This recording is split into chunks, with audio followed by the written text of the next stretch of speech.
제가 차를 운전할 때면 매번 차 안에서 꼭 듣는 찬양 한 곡이 있습니다. 창조의 생기라는 찬양입니다. 여러분과 오늘 한번 함께 들어보고 싶고 나누고 싶습니다.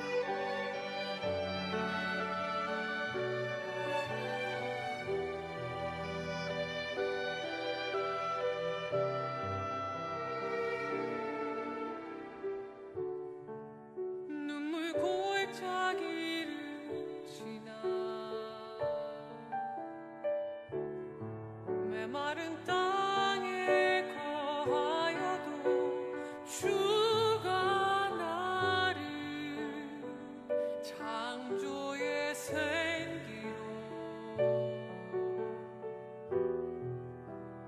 일으키시며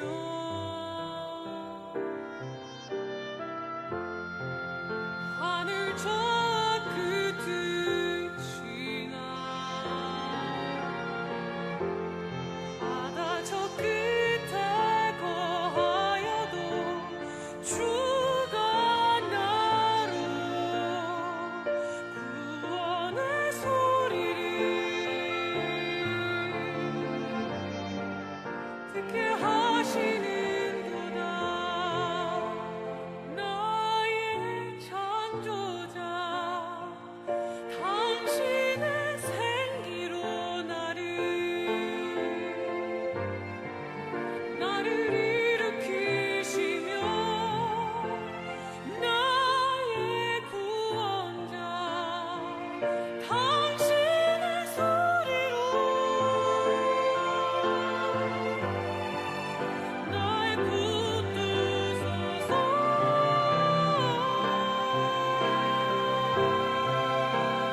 거기까지. 조삼모사라는 용어들 여러분 아시리라 생각합니다.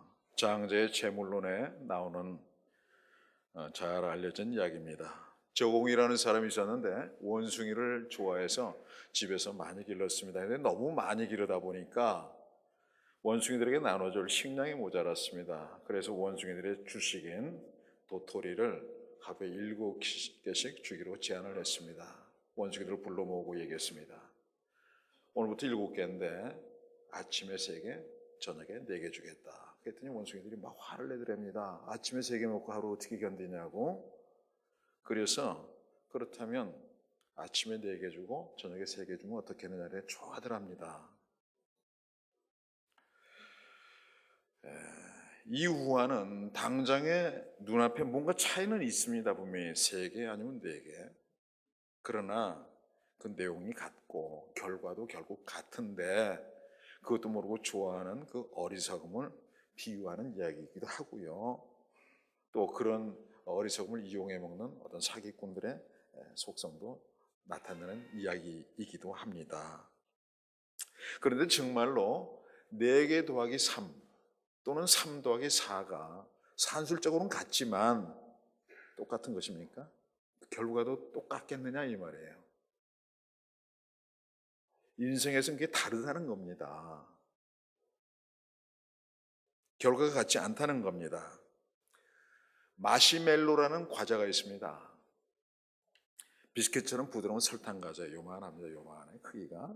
미국 사람들이 굉장히 좋아하고요. 특히 아이들이 좋아합니다.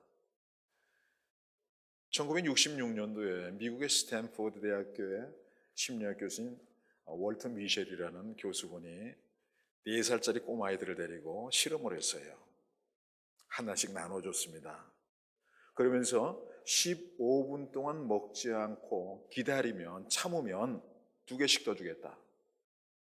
네, 여러분, 아이들에게 4살짜리 아이들에게, 인생이 지금 4년밖에 안 된 아이들에게 있어서 먹고 싶은 걸 15분 기다리는 건 평생 기다리는 건 똑같아요. 깁니다.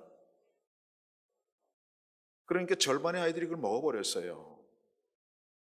15년 후 이 애들이 10대가 됐을 때 다시 조사를 했습니다. 만나서 그랬더니 오래 참고 먹지 않고 기다렸던 아이일수록 그렇지 못한 아이들보다도 가정이나 학교나 그리고 삼천반에 걸쳐서 훨씬 우수했고, SAT라는 대학 수학 능력 시험 같은 게 있습니다. 거기에서도 아주 탁월한 또래에 비해서 아주 탁월한 그런 성과를 냈더라는 겁니다. 이후에도 계속적으로 그 아이들을 추적을 했는데 연구해 보니까 참지 못한 꼬마들이 비만이라든가 또 약물 중독, 사회 부적응 이런 문제들을 가진 어른으로 살고 있었는데, 인내력을 발휘한 꼬마들은 성공한 중년으로 살고 있더라는 겁니다. 그렇게 나온 말이 마시멜로 효과입니다. 곧 당장의 이익보다는 나중 이익을 생각하는 삶의 자세가 훨씬 좋은 결과를 얻게 한다는 이야기입니다. 장자권과 팥죽 한 그릇을 맞바꾼 쌍둥이 형제 야곱과 에서 이야기가 그와 같은 맥락의 예입니다. 에서가 선택한 팥죽은 당장의 이익이었고, 야곱이 선택한 장자권은 나중 이익이었습니다. 그런데 그와 같이 나중 이익을 선택한, 장자권을 선택한 야곱의 경우, 좀 전에 말씀드린 마시멜로 효과처럼 나중 먹은 아이들처럼 탄탄대로 성공적인 삶, 중년 이후가 되어야 합니다. 그런데 오늘 성경이 뭐라고 되어 있습니까? 그게 아니었던 모양이에요. 야곱이 바로게 고하되 내 나그네 길의 세월이 130년이니이다. 나의 연세가 얼마 못 되니 우리 조상의 나그네 길의 세월에 미치지 못하나 험악한 세월을 보내었나이다. 험악하게 살았다는 겁니다. 이 구절에서 우리가 주목해야 보아야 될 2 단어가 있습니다. 하나는 나그네고 또 하나는 험악한 세월입니다. 그 아버지 이삭이 그 당시 뭐라면 거부였습니다. 굉장한 부자였어요. 그렇기 때문에 그 아버지의 재산, 전토, 집, 이 모든 것이 야곱에게로 이관이 됐는데, 소유한 사람인데 그와 같은 사람의 입으로 험악한 세월을 살았다는 얘기가 나오는 것은 의외입니다. 생경합니다. 무슨 일이 있었던 것일까 생각해 보게 됩니다. 다 탕진해 버렸나? 아니면 형 에서에게 다시 다 빼앗겼나? 아니라면 뭐가 문제였을까? 문제가 과연 뭐였을까 하는 겁니다. 그런데 대부분의 경우 보면은 문제 해답은 언제나 문제 자체 안에 있습니다.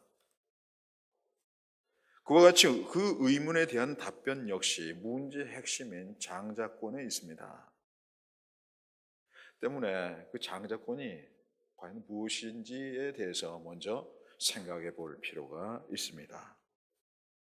여러분, 먼저 알아야 될 것은요, 성경이 말하는 장자권과 세상이 말하는 장자권이 다르다는 겁니다. 세상의 장자권은 재산의 상속권을 말합니다. 그러나 성경의 장자권은 언약의 상속권을 의미합니다. 이삭이 야곱에게 장자권의 축복을 하는 장면이 나오는데 이와 같습니다. 그것을 보면 알 수 있습니다. 그 아비 이삭이 그에게 이르되 내 아들아 가까이 와서 내게 입맞추라. 그가 가까이 가서 그에게 입맞추니 아비가 그 옷의 향취를 맡고 그에게 축복하여 가로되 내 아들의 향취는 여호와의 복 주신 밭의 향취로다. 하나님은 하늘의 이슬과 땅의 기름짐이며 풍성한 곡식과 포도주로 내게 주시기를 원하노라. 만민이 너를 섬기고 열국이 내게 굴복하리니 내가 형제들의 주가 되고 내 어미의 아들들이 내게 굴복하며 내게 저주하는 자를 저주는 받고 내게 축복하는 자는 복을 받기를 원하노라. 이 이삭이 축복한 것은요, 여호와의 축복입니다. 이삭의 아버지 아브라함으로부터 물려받아서 알게 된 신앙의 대상 여호와가 그 축복의 근원이라는 그런 말을 하고 있는 것입니다.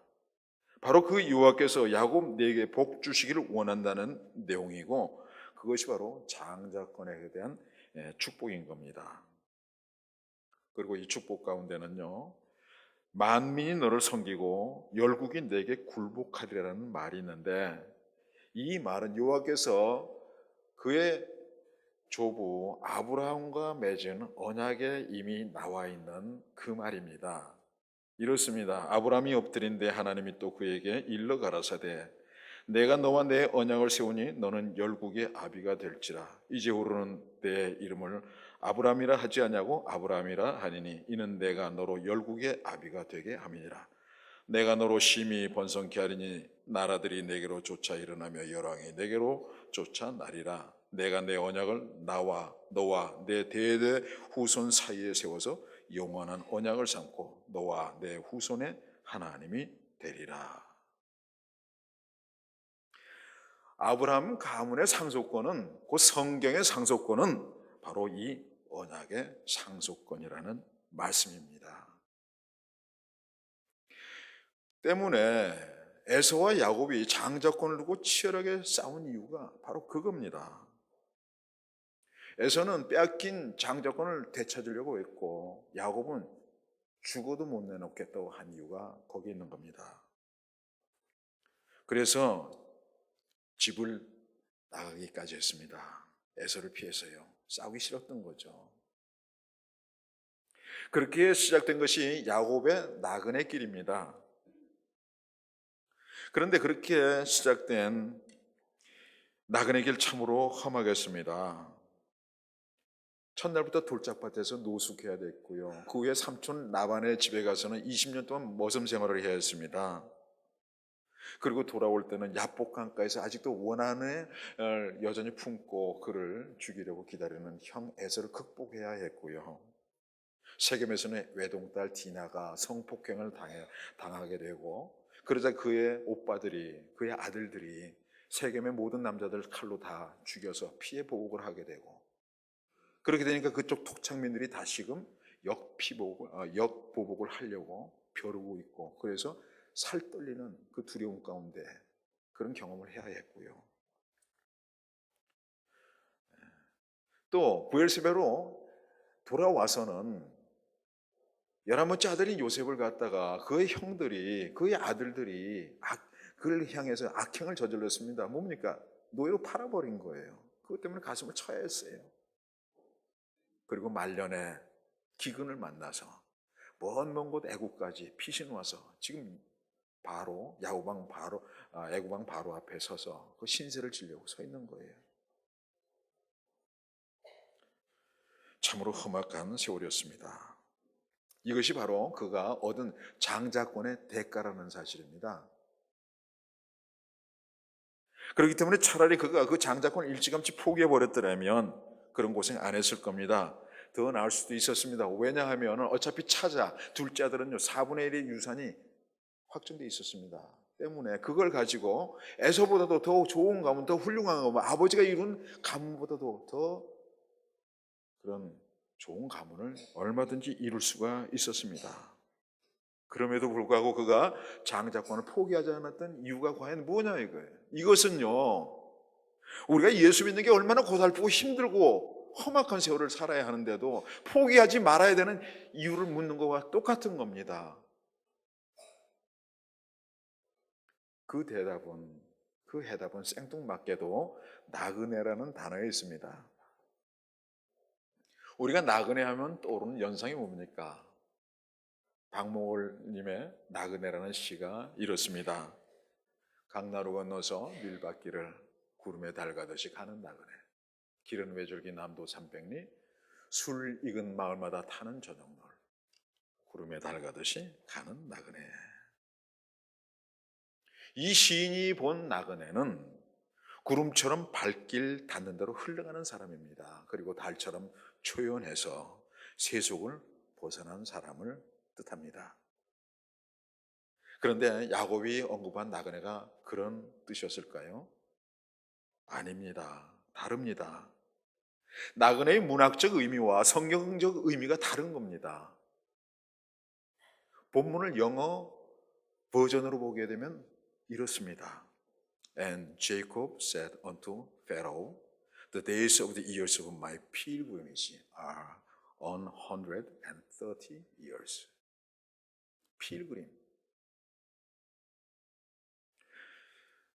야곱이 말한 나그네란 필그림이에요. 순례자란 뜻입니다. 용어부터 다릅니다. 그래서 직역하면요, 야곱이 바로에게 고하되 내 순례자 길의 세월이 130년이니이다. 나의 연세가 얼마 못되니 우리 조상의 순례자 길의 세월에 미치지 못하나 험악한 세월을 보내었나이다.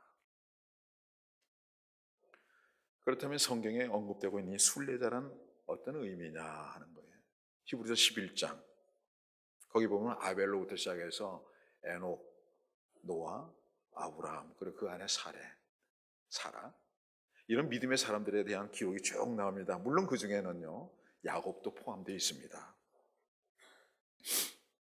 그런데 이들에 대해서 성경은 총론적으로 이렇게 결론을 내고 있습니다. 이 사람들은 다 믿음을 따라 죽었으며 약속을 받지 못하였을 때 그것들을 멀리서 보고 환영하며 또 땅에서는 외국인과 나그네 노로나 증거했으니 이같이 말하는 자들은 본향을 찾는 것을 나타내미라. 여기서 나그네도요 똑같이 필그림이에요. 순례자입니다. 원문을 보면 그렇습니다. 그렇기 때문에 성경이 말하는 순례자라는 것은 국적이 하늘나라에 있는 신자에 대한 호칭인 겁니다.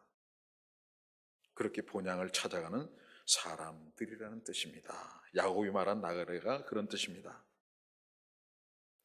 그런데 여러분, 그 본향이라는 곳, 그곳은 어디에 있는 거고 어떤 모습을 하고 있겠습니까? 요한계시록에 나오는 거룩한 성 새 예루살렘이 그곳입니다. 건너뛰어서 말씀드리지만 길게 얘기할 시간이 없어서 결론부터 얘기하는 거예요. 거룩한 성, 우리가 들어갈 새 예루살렘, 그곳이 우리의 본향이에요.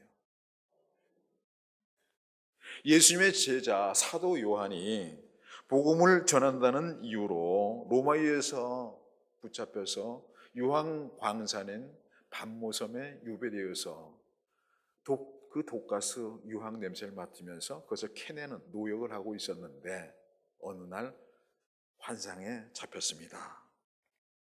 그 환상 가운데 주님을 만났고 주님으로부터 주님께서 보여주실 이제 이후로 세상에 있을 일들을 책으로 기록해서 교회들에게 전하라는 명령을 받습니다. 그것이 요한계시록이고 그때 그가 본 환상 중 마지막 환상이 예루살렘이고 새 예루살렘이고 그 모습이 이와 같습니다. 또 내가 새 하늘과 새 땅을 보니 처음 하늘과 처음 땅이 없어졌고 바다도 다시 있지 않더라. 또 내가 보매 거룩한 성 새 예루살렘이 하나님께로부터 하늘에서 내려오니 그 준비한 것이 신부가 남편을 위하여 단장한 것 같더라. 내가 들으니 보좌에서 큰 음성이 나서 이르되 보라 하나님의 장막이 사람들과 함께 있으며 하나님이 그들과 함께 계시리니 그들은 하나님의 백성이 되고 하나님은 친히 그들과 함께 계셔서 모든 눈물을 그 눈에서 닦아주시니 다시는 사망이 없고 애통하는 것이나 곡하는 것이나 아픈 것이 다시 있지 아니하리니 처음 것들이 다 지나갔음이로라.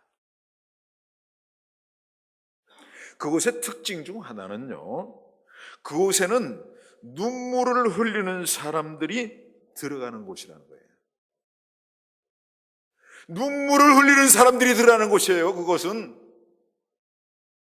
하하호호 예수 믿어서 성공해서 좋다 행복하다 그런 사람들이 가는 곳이 아닌 것처럼 보이지 않습니까?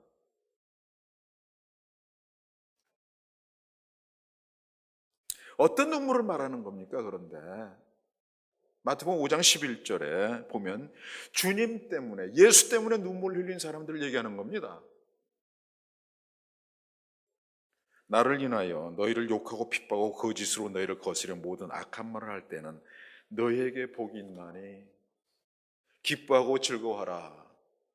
하늘에서 너희의 상이 큼이라.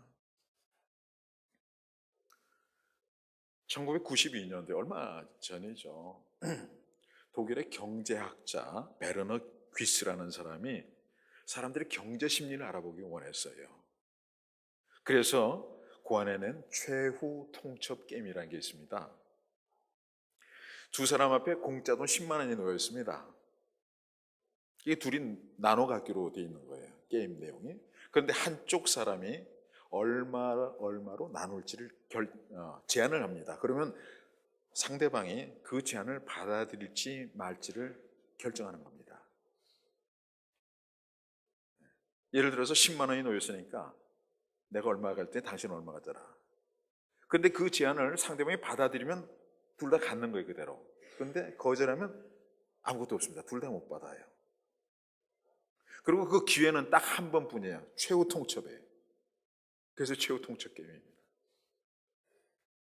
그런데 제안하는 사람이 공평하게 5대5 조금 욕심내서 6만 원 내가 가질게 4만 원 너 가져라. 6대4로 하면은 받아들여진다는 겁니다. 근데 8대2로 하면은 거절 안 돼요. 왜 그럴까요? 내가 8만 원 가질 때 너 2만 원 가져라. 아니 2만 원이라도 경제적 심리로 보면 공짜 돈 아니에요. 저놈이 8만 원 갖거나 말거나 거절한다는 거예요. 이유는요, 반감 때문이라는 거예요. 쉽게 얘기해서 배고픈 건 참아도 배 아픈 건 못 참겠다는 겁니다. 여러분, 복음에 그런 측면이 있는 거예요. 예수 천당, 불신지옥, 거기에 그런 측면이 있어요.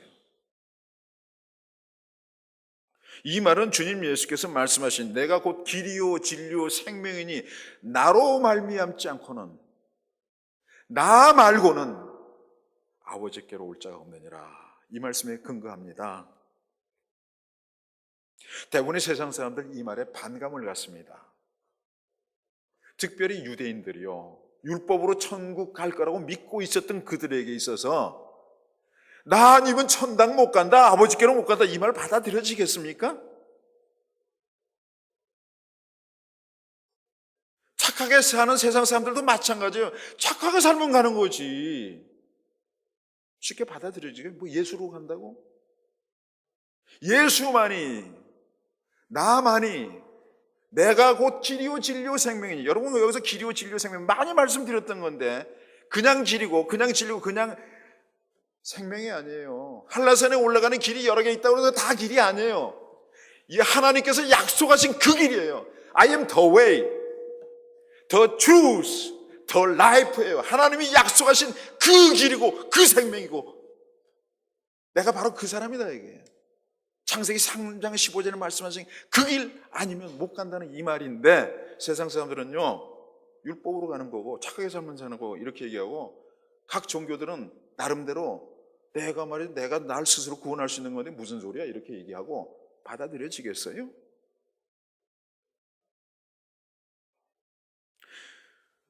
그렇기 때문에 타종교는 굉장히 배타적인 게 기독교 복음이에요. 그래서 이 말을 듣는 사람, 예수 천당, 불신 지옥, 예수 믿어야 천당 가고 아니면 다 지옥불에 들어간다, 이 말은요 마치 10대 빵의 최후 통첩 게임을 받는 것과 똑같이 느껴지는 거예요. 그래서 예수님이 고난받으시고 십자가에서 죽임당하신 겁니다. 예수 믿는 사람들이 다 그렇게 될 줄 아셔야 되는 거예요. 그런 눈물을 흘리는 사람들만 그곳에 들어간다, 이 말씀입니다.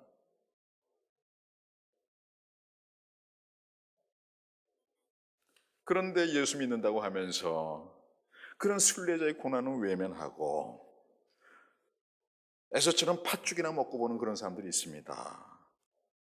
고난 없이 살아도 구원도 있고 약속된 상급도 받을 수 있을 거라고 믿는 세복천, 구원파가 있습니다. 세복천이 뭔지 아시죠?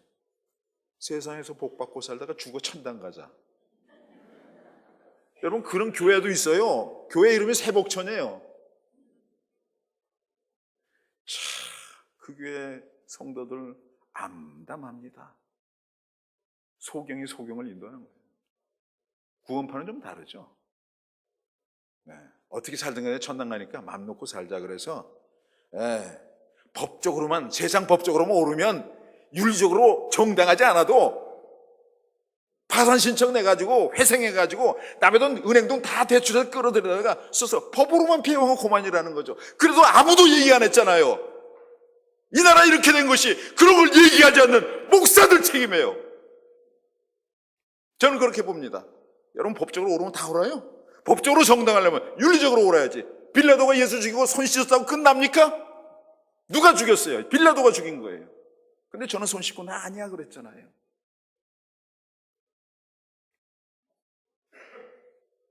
그런 사람들이 된다 그 말이에요.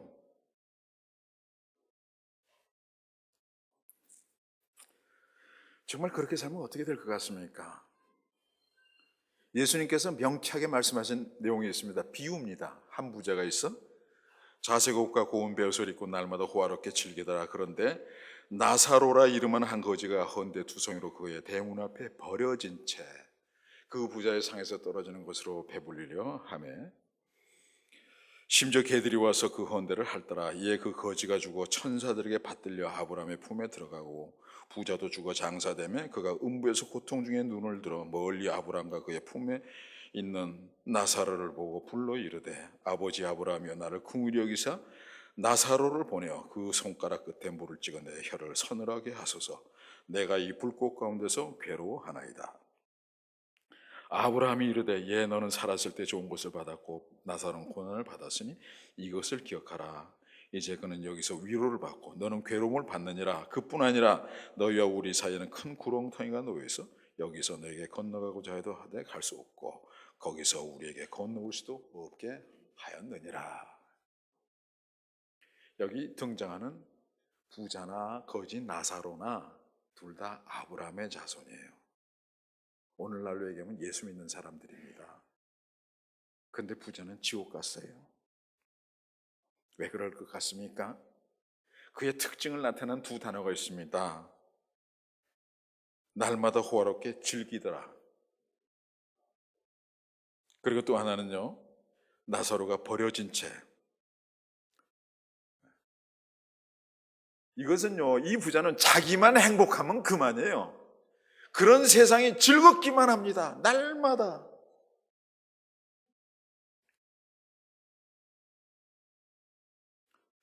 거지 나사로가 자기 집 애완견만 못한 처지에 있어도 관심이 없습니다. 곧 그에게는 험악한 세월을 자초할 수밖에 없는 하늘나라 곧 본향을 사모하는 순례자의 모습이라는 게 없습니다. 그래서 하나님 나라를 상속받지 못한 겁니다. 이 부자는 죽은 후에서야 그걸 깨닫고 그거 갖다가 어떻게 좀 해보려고 하지만 이미 늦습니다. 에서가 장자권을 빼앗긴 후에 그것을 후회하고 다시 찾으려고 해도 이미 늦은 것과 같습니다. 청주 시외 버스나 터미널 인근에 경복궁이라는 큰 식당이 하나 있습니다. 어느 날 부평에서 제 아내가 시외버스를 타고 거기서 도착해서 데리러 갔다가 마중 갔다가 점심 먹고 가자 그래서 그 옆으로 이렇게 지나가면서 여기나 들어갈까 하면서 여기 봤더니 현수막이 크게 하나 붙여 있어요. 사모님 점심 특선. 보고 벌써 웃으시네. 1인당 19,000원. 아니 점심 19,000원. 최소 저건 먹어야 체면이 서는 거 아닌가? 쫄았어요. 안 되겠다. 우물쭈물하다가 그냥 갑시다. 보은으로 가가지고 짜장 하나 우동 하나 먹었습니다. 그러면서 그런 생각을 했어요. 야, 19,000원, 2만 원 돈인데 거기다 10,000원만 보태면 아프리카 애들 3만 원이 돼서 한 달 생활비인데 저런 곳에서 저렇게 그냥 점심 정도 그렇게 먹는 분들은 어떤 여자들일까? 구하기도 쉽지 않은 옷가루로 얼굴 팩을 합니다. 피부 곱게 하려고. 그것도 모자라면요 보톡스로 리프팅 하잖아요. 그래서 50대 나이인데도 20대의 외모를 갖춘 그런 모습들일 겁니다. 그런 생각을 했어요. 아마 그럴 것 같다.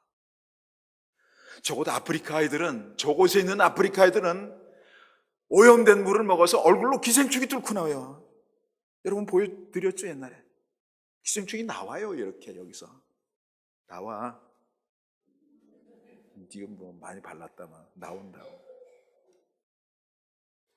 그런데 이 사모님들 얼굴은 어떨까요? 그런 생각이 들었다는 얘기예요. 뽀사시하고 샤방샤방할 거고 말이죠. 제가 은퇴 후에 과수원을 하면서 계획했던 것 중 하나가 뭐냐면 아프리카 그 아이들에게 매년 맑은 물이 나오는 펌프 한 대씩 하자는 것이었습니다. 근데 한 대당 1,200만 원이나 한대요. 저는 과수원하면 그 돈이 나올 줄 알았어요. 어림도 없어요. 그래서 고민했습니다. 그랬더니 월드비전에서 제안을 해봤어요. 그 얘기를 듣고. 목사님, 어느 은퇴 목사님이 이 목사님과 같은 생각을 갖고 계시는데 그 목사님 돈이 많아서 800만 원을 낸답니다. 그러니 나머지 400만 원 목사님은 감당하시겠어요? 올 봄에 온 제안이에요. 그래서 선뜻 그러라고 그랬어요. 돈이 있어서 그런 게 아니라 조건이 있었습니다. 외상이다. 그러니까 먼저 추진해라. 나중 주마. 그래서요, 이제 지난번에 보여드린 건 홍로라고 여름사가 그냥 맛배기로 나오는 겁니다. 부사가 나오는데 나오면은 한 절반가량 한 100에서 150상자 시세에 따라서 줘야겠지만 통째로 그냥 보낼 생각이에요. 아니면 그게 싫다 그러면 팔아서라도 보내야겠죠. 팔면은 좀 많이 못 받습니다. 장사꾼들 독해요. 5만 원짜리 여러분 한 상자 15kg 받으시죠? 저는요 그거 13,500원에 납품한 일이 있어요. 독합니다. 그래도 여러분 나한테 사 먹을 생각 마세요. 여러분한테 절대 안 팔아요. 팔아놓으면요 뭐 다 계산해. 야 저기 5만 원짜리인데 100상자 500이네 200상자 1000이네. 그런 소리 듣기가 싫은 거예요. 내가 차라리 공판장에 가서 손해보고 파는 게 낫지. 쓸데없는 얘기 좀 했습니다.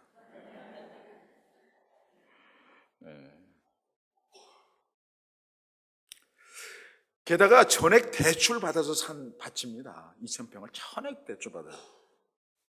그래서 사과밭에서 나오는 소득으로 빚도 갚고 이자 갚기도 힘들어요. 사실은 그래야 되지만 제가 그러는 이유는 어차피 내 소유라는 게 하나님께로 다 빌려 쓰는 거 아니에요? 그래서 그러는 거예요. 평생 그렇게 가다가 뭐 그냥 남은 금나는 거 아니 그냥 주면 될 거 아니에요. 여러분 성경에는 지혜로운 청지기가 그런 거예요. 예수님 비유 가운데 지혜로운 청지기라고 있어요. 한번 찾아보세요. 그렇게 살았어요.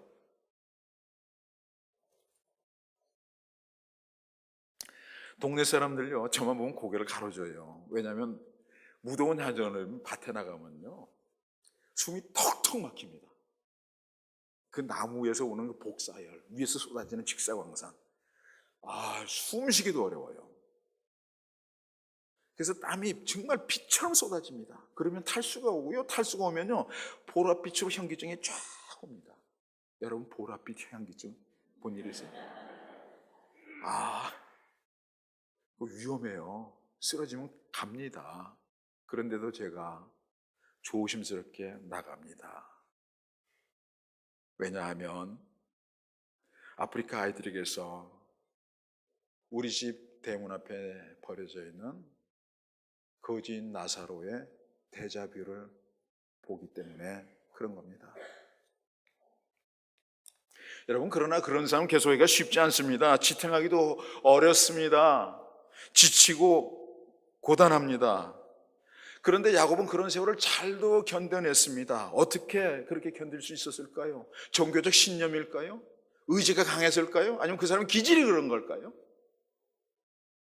그 어느 것도 아닙니다. 그것은 그가 날마다 체험하는 바, 세상이 알지 못한 크고 비밀한 그 무엇이 있으세요? 무엇일 것 같습니까? 동행입니다. 하나님과의 동행. 그 동행은 그가 장자권을 소유했던 바로 그날부터 시작된 동행이에요. 그 기록이 이렇습니다.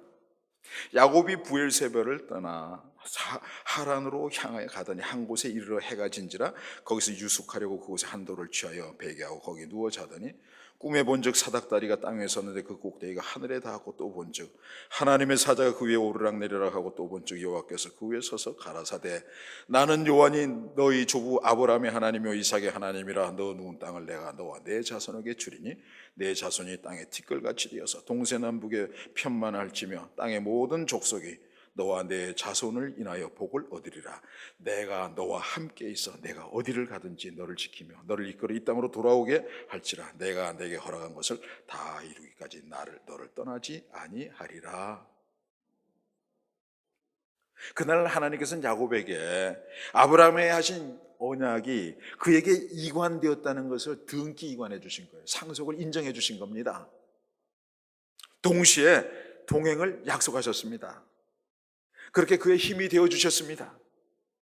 그건 세상에 알지 못하는 기쁨과 비밀이었습니다. 삼촌 라반이 20년 동안 그의 노임을 한 푼도 안 주고 착취했을 때 어떻게 하셨습니까? 하나님께서 그의 것을 다 뺏어서 야곱에게 줬어요. 양떼들을 변화시켜서 얼룩얼룩한 거, 흠 있고 점 있는 거 다 보내가지고 라반의 집보다 더 있게 하셨어요. 다 뺏어서 보내셨어요. 그것이 하나님이 동행하신 증거입니다. 뿐만 아니라 400년 후 그의 후손들이 애굽에서 유월절 어린 양 피해 구원의 경험을 한 그들이 출애굽에서 광야 길을 갈 때에도 구름 기둥 불 기둥으로 동행하신 것, 함께 하신 그것이 하나님의 동행입니다. 그것이 없어서는 못 갑니다. 유병헌처럼 죽어요. 구름 기둥 불 기둥이 없으면 순천에서 그 좋은 데서도 자연의 위력이 못 이겨 죽듯이 사막에서 죽습니다. 근데 동행해 주심으로 그들을 보호해 주셨습니다. 그렇게 홍해가 열리고 그렇게 광야가 열리고 그렇게 요단강이 열리고 그렇게 여리고가 열린 겁니다. 그들이 가다가 난관을 만날 때마다 동행하신 하나님께 기도하자 하나님이 그와 같은 기적으로 그들과 함께 하신 겁니다. 그러나 여러분 반드시 알아야 될 것은 그러한 하나님의 동행과 그 동행으로 인한 기적의 응답은 그들이 순례자의 길을 갈 때라는 사실을 알아야 돼요. 무대뽀로 작정 기도한다고 뭐 100일 기도한다고 1000일 기도한다고 되는 건 아닙니다. 그게 무슨 공식입니까? 수학 못하는 선생들이 말이야 애들한테 공식이나 외라 그래요. 예? 여러분 한번 하나 설교 준비 안 한 건데 하나 해볼게요. 자, 웃습니다. 1에서부터 10까지 더하면 얼마예요? 어떻게 계산합니까? 1 더하기 2는 3, 3에다 3 더하면 6. 네, 한참 걸리죠? 이렇게 계산해보세요. 맨 앞에 거 맨 뒤에 거 더하면 얼마예요? 1에서 10 더하니까 11이죠? 두 번째는 뭐예요? 2하고 그 다음 거 9, 11이죠? 그 다음에 3하고 8 더하면 11이죠? 그래서요 맨 앞에 거 맨 뒤에 걸 차례로 더하면은요 그냥 55가 나와요. 11 곱하기 5니까. 그러니까 아 그렇구나. 맨 앞에 거 더하기 맨 끝에 거 해가지고 곱하기 그 있는 개수의 절반 더하면 되는구나. 이렇게 되죠. 그래서 n개가 있다 쳐. 그러면 1 더하기 n 곱하기 2분의 n 하면 합이에요 그냥. 그래서 2분의 n가로 n 플러스 1이 등비급수 합의 공식입니다. 여러분 금방 배운 거 쉽죠? 수학을 잘하면 쉽게 가르쳐요. 근데 애들한테 야 합의 공식은 2분의 n가로 n 플러스 1이야. 애들이 외기만 했지 적용을 못하는 겁니다. 뭔 얘기에다 얘기하는지 모르겠는데 기도 공식처럼 기도한다고 되는 게 아니라 이 말이에요. 알고 기도해라 그 말이에요. 기적을 맛보기 원하십니까? 순례자의 삶부터 사세요. 주님 일부터 하세요. 그럼 주님이 여러분 일 도와주세요. 우리 주님 예수께서도 그와 같은 동행을 약속하셨습니다. 볼지어다 내가 세상 끝날까지 너희와 항상 함께 있으리라. 이 약속은 주님 승천 후에 두려워서 마가의 다락방에 숨어있던 제자들에게 성령으로 임하심으로 성취됐습니다. 그러자 제자들이 담대해졌고 세상에다 구원을 외치기 시작했습니다. 그러다 순교까지 당하게 했지만 굴하지 않았습니다. 그들에게는 돌아가야 할 본향이 있었기 때문입니다. 그래서 그들은요, 성경에 보면요, 스스로를 나그네, 곧 순례자라고 불렀어요. 초대교회 성도들은 스스로를 그래서 순례자라고 불렀습니다. 그것은 지금도 변함이 없어야 되는 겁니다. 당신은 사랑받기 위해 태어난 사람. 그거 쉬워요. 사랑하기는 어렵잖아요. 내가 순례자라는 생각부터 해야 돼요. 그런 사람 하나님 사랑하십니다. 오늘 말씀 요약합니다. 야곱이 사모하고 붙들었던 주님의 약속은, 언약은 바로 약속이었고, 그 내용은 하나님의 동행의 약속과 그 다음에 하늘의 상급의 약속이었습니다. 동행은 이 세상에서의 하나님 나라를 의미합니다. 상급은 저 세상에서의 하나님 나라를 뜻합니다. 야곱이나 초대교회 성도들이나 하나님 나라의 상속권을 붙들었던 것입니다. 그런 그들이 예배 때마다 찬송을 불렀다면 아마도 이런 내용의 가사였을 것 같습니다. 험하고 높은 이 길을 싸우며 나아갑니다. 다시금 기도하오니 내 주여 인도하소서. 내 주여 내 맘 붙드사 그곳에 있게 하소서. 그곳은 빛과 사랑이 언제나 넘치옵나이다. 험하고 높은 이 길을 싸우며 나아갑니다. 다시금 기도하오니 내 주여 인도하소서. 내 주여 내 발 붙드사 그곳에 있게 하소서. 그곳은 빛과 사랑이 언제나 넘치옵니다. 5절 내 주를 따라 올라가 저 높은 곳에 우뚝 서 영원한 복락 누리며 즐거운 노래 부르리. 내 주여 내 맘 붙드사 그곳에 있게 하소서. 그곳은 빛과 사랑이 언제나 넘치옵니다. 저 높은 곳을 향하여 저 높은 곳을 향하여 날마다 나아갑니다. 내 뜻과 정성 모아서 날마다 기도합니다. 내 주여 내 맘 붙드사 그곳에 있게 하소서.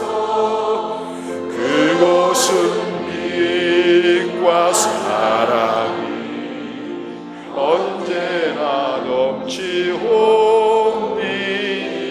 넘치옵니다. 괴로움과 죄가 있는 곳 나 비록 여기 살아도 빛나고 높은 저곳을 날마다 바라봅니다. 내 주여 내 맘 붙드사 그곳에 있게 하소서.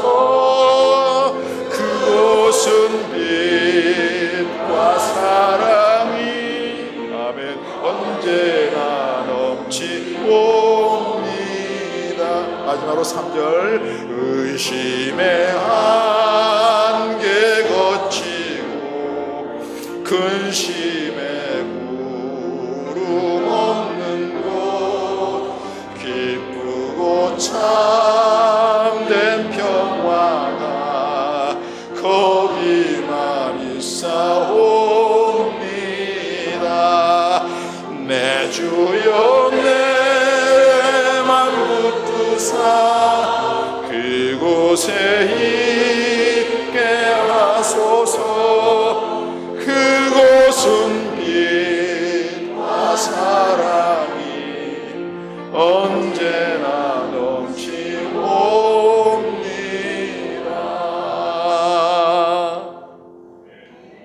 여러분, 이 노래 장례식에서 부른 노래가 아니에요. 오늘 본문에 애굽왕 바로가 야곱에게 연세가 얼마냐고 물은 건 나이를 물은 게 아닙니다. 많은 세월 어떻게 어떤 삶을 살았느냐는 물음입니다.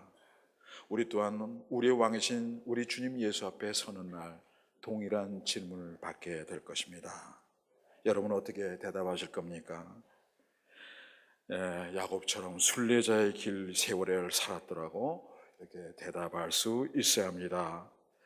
그리고 그런 삶이 비록 눈물 골짜기를 지나고 메마른 땅에 거하는 것 같이 힘들었어도 그래도 견딜만 했던 것은 주님이 동행해 주시며 일으켜 세워주셨기 때문이라고 고백할 수 있어야 합니다. 주님 앞에서 여러분 모두의 고백이 그와 같이 되시기를 바랍니다. 그와 같이 되시기를 주님의 이름으로 축원합니다. 기도하겠습니다.